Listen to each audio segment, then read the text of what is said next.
Good morning everyone. Hope you all are well and safe.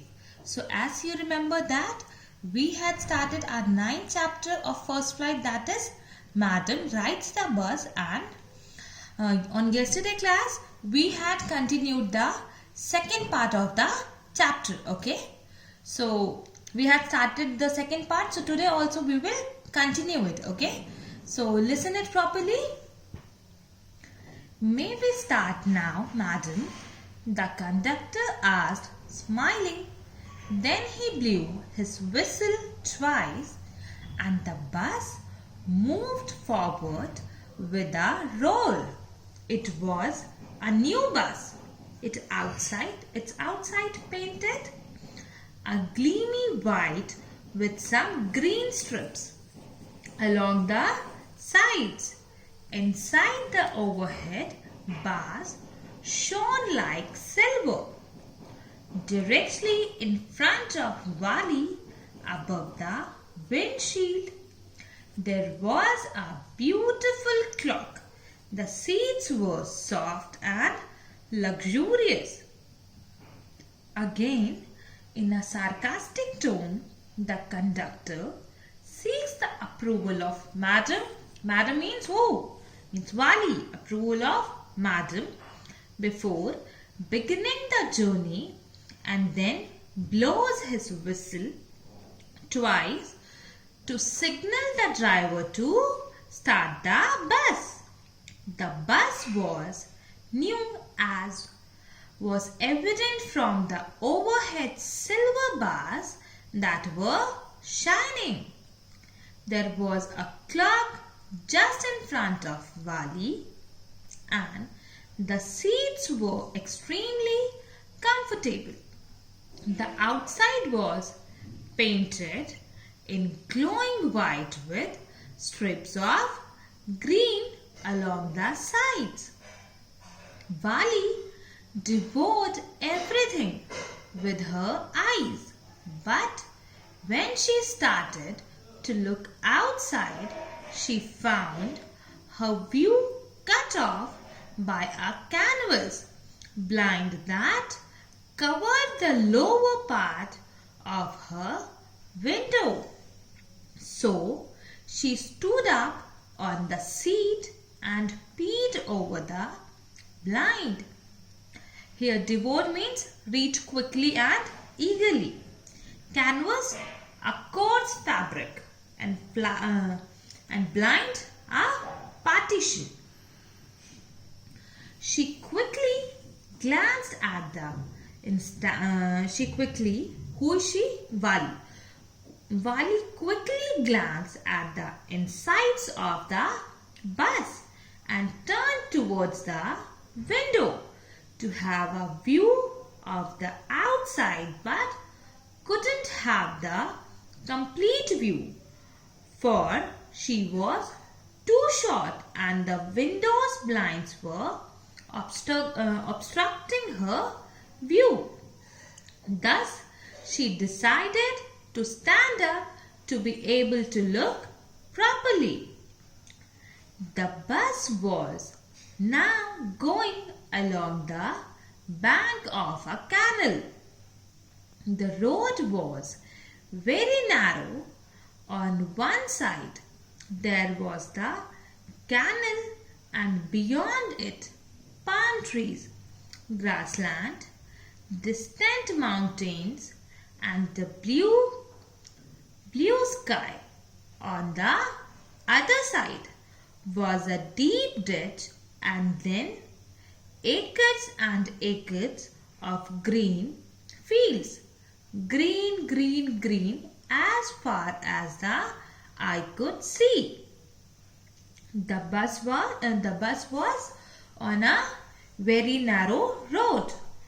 On one side there was canal, and beyond it trees, distant mountains, and a large blue sky could be seen.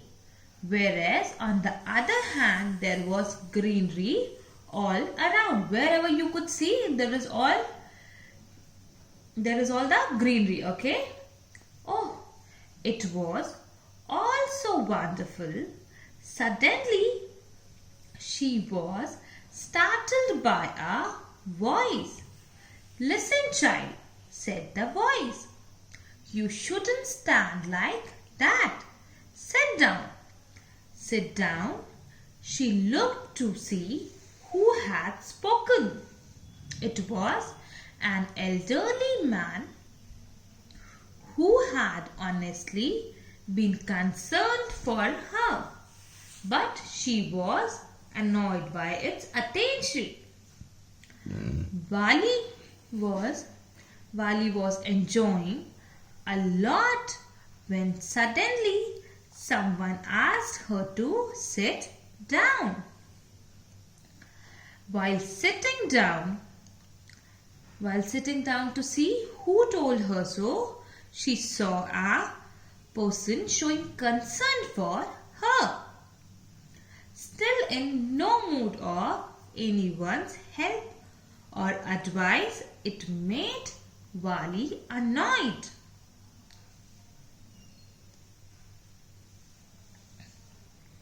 There is nobody here who is a child," she said haughtily. "I have paid my 30 paise like everyone else." The conductor chimed in, "Oh sir, but this is a very grown-up madam. Do you think a mere girl could pay her own fare and travel to the city alone?" Wali shot an angry glance at the conductor and said, "I am not a madam. Please remember that. And you have not given me my ticket." "I will remember," the conductor said, mimicking her tone. Everyone laughed and gradually Wali too joined in the laughter. The conductor punched a ticket and handed it to her. "Just sit back and make yourself comfortable. Why should you stand when you have paid for a seat?" "Because I want to," she answered, standing up again. Okay? And now you have a question in your head that what is haughtily? Haughtily means proudly. Yeah, proudly. Wali was too proud to take anyone's help and thus told the person that she was not a child. She said that she was just like everyone else traveling in the bus and could take care of herself. She had paid the full fare just like everyone else used to do. She had paid the full amount of money as a fare. The conductor made a remark that she is a grown-up madam because a child could never pay for his or her bus ticket. Wali annoyingly told the conductor not to call her madam and reminded him that she has not yet, means abhi tak, she has not yet received the ticket. The conductor then responded by mimicking her tone. Everybody is aware with the word mimicking.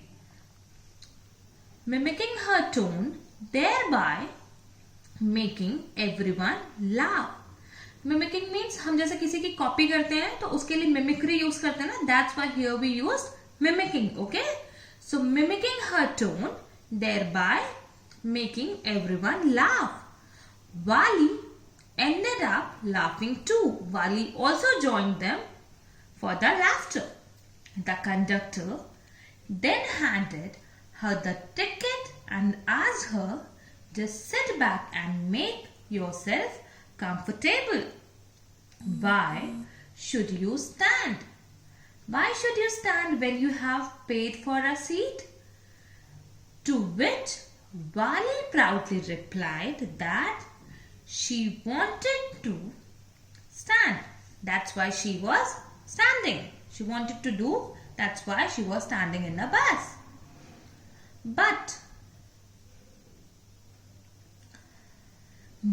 if you stand on the seat, you may fall and hurt yourself when the bus makes a sharp turn or hits a bump. That's why we want you to sit down, child. I'm not a child, I tell you, she said irritably. I am 8 years old. Of course. How stupid of me, 8 years. My, the bus stopped. Some new passengers got on and the conductor got busy for a time. Afraid of losing her seat, Vali finally sat down. An elderly woman came and sat beside her. Are you alone, dear? She asked Vali as the bus started again. Vali found the woman absolutely repulsive. Such big holes she had in her earlobes and such ugly earrings in them. And she could smell the betel nut the woman was chewing and see the beetle juice that was threatening to spill over her lips at any moment. Ugh. Who could be sociable with such a person? Here, repulsive means causing strong dislike. They further tried on, explaining her that they were genuinely concerned about her. Genuinely concerned about whom? About Vali.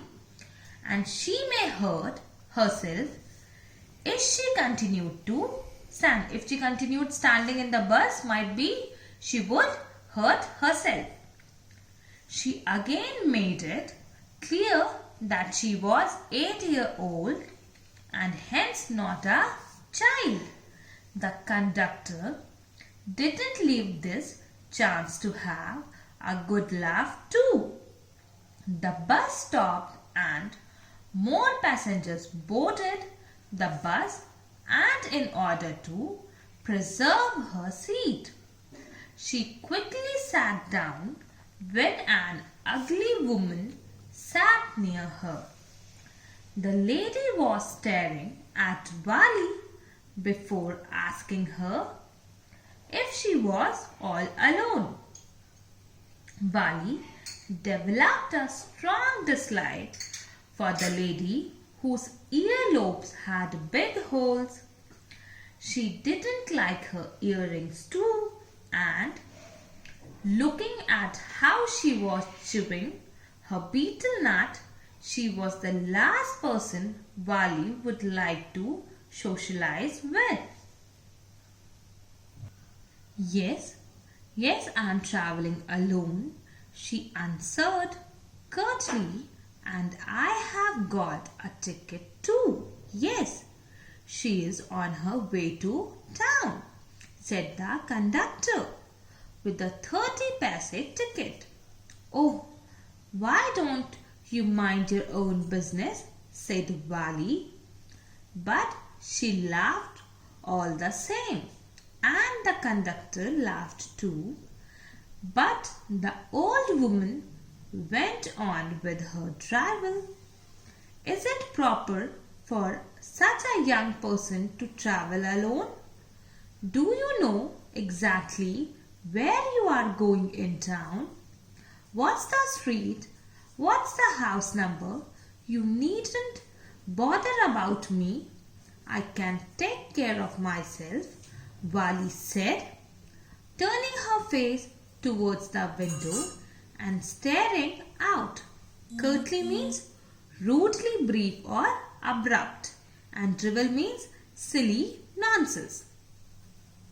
Though annoyed by the elderly lady, Wali replied to her by saying that yes, she was traveling alone and that too with a ticket of her own. Evidently, the conductor spared no chance to tease Wali and have a good laugh on it. Now, Wali laughed with him, who's him? With conductor. Now, Wali laughed with him too, while the old lady continued to interrupt by asking abrupt questions out of concern.